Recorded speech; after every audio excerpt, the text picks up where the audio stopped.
What's up, y'all? It's Truth Tiger, and I want to talk today about kind of religious hypocrisy and what it really means to be rocking with God. And one of the key cornerstones of this is you can't say you love God if you don't love your fellow.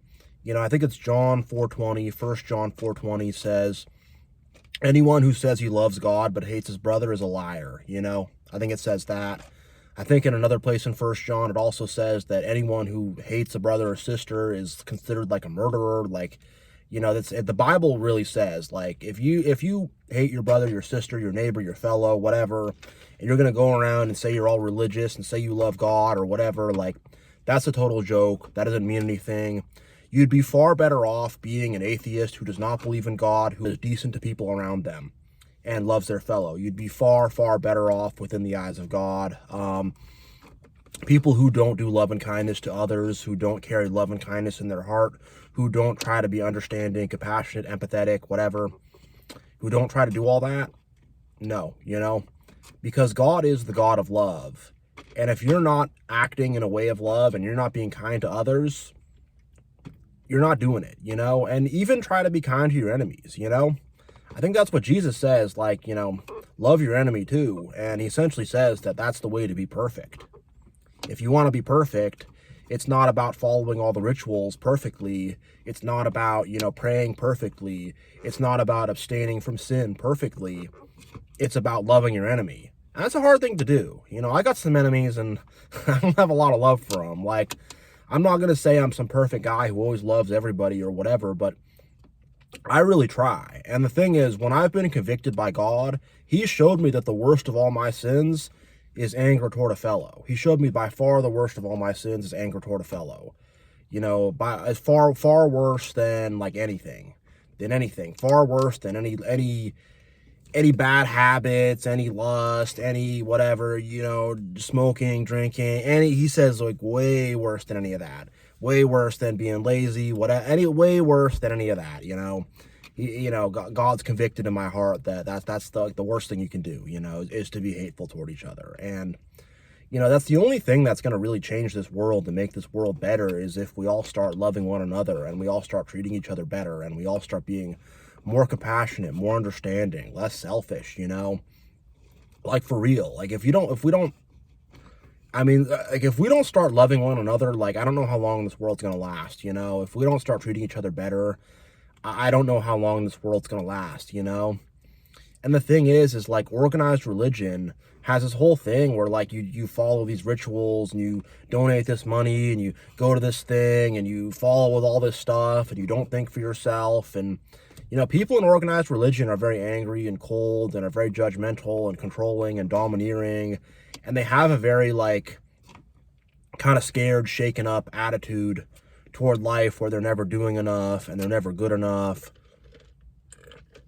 and they're never following the rituals enough and they're never praying enough, they're not fasting enough, they're not studying the whatever their scripture is enough, they're not doing that, and it's never enough, and if they would all step back, start loving their fellow and just be like, hey, all that stuff, whatever, put that aside, start loving our fellow first and build that as a strong, solid foundation of their faith, to be kind to others, to be decent to others, not just decent to the people who are perfectly congruent with you, not just decent to the people who agree with you in every way, not at all, because that's what the parable of the Good Samaritan is all about, because the Pharisees are talking to Jesus, and one of them says, when God commands us to love our fellow, who is our fellow? And the guy's asking that in just a weird way. He's just trying to trip Jesus up. He's just trying to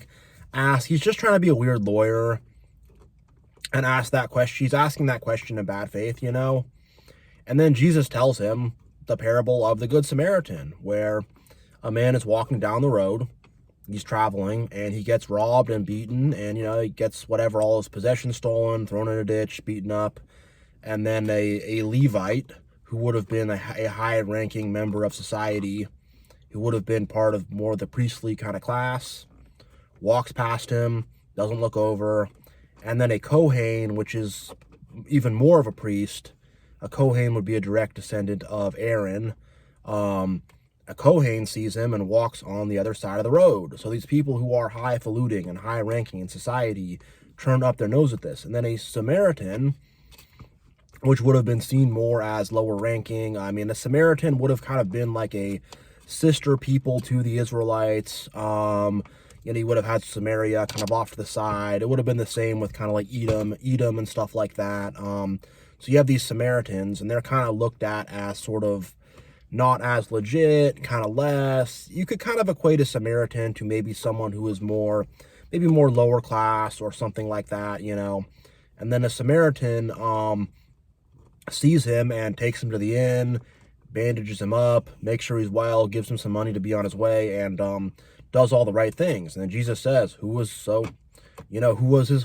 fellow then? Who was loving their fellow then? The Samaritan. And you guys who think you're better than everybody, the Pharisees, i.e., he's saying, the Levites and the Kohens, you're turning up your freaking noses at them, And it's the truth, It's the truth. People have this attitude that they follow this religion or do this thing or whatever.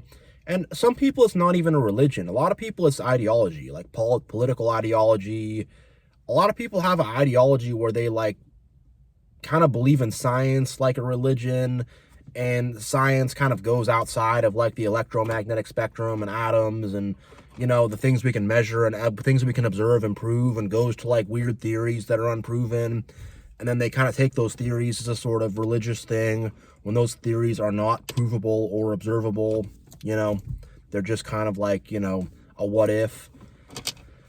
And, whatever. People carry around ideologies in their head. It's not always necessarily organized religion, but people carry around that ideology, and they use that as a substitution for loving their fellow, for being decent to other people. And it's whatever. It's that ideology means nothing. It all means nothing if you don't love your fellow. If you're not able to have love in your heart and be decent to people and be kind to people, there's no growth, there's no production, nothing is made, nothing is generated, nothing happens without love. It's where it starts. It's where it all starts, And even people who are into manifesting, there's some truth to that, but you're not going to manifest good things without love in your heart. It's not going to happen. Period. It's where it all starts, really. And people doing these religions, saying they believe in God, when they won't even talk to the people sitting in the row next to them, and when they have this whole hateful attitude, and when they're caught up on an us versus them mentality, to where someone with a different religion or different political ideology or different this or that, and they hate that person because they're different and all this kind of stuff, and it's just that's not gonna, you could pray as much as you want. That's not gonna mean anything to God. You gotta be decent to people, You gotta be decent to people. So yeah, I'm gonna end this video here. But yeah, God bless, much love, and I will see you all next time.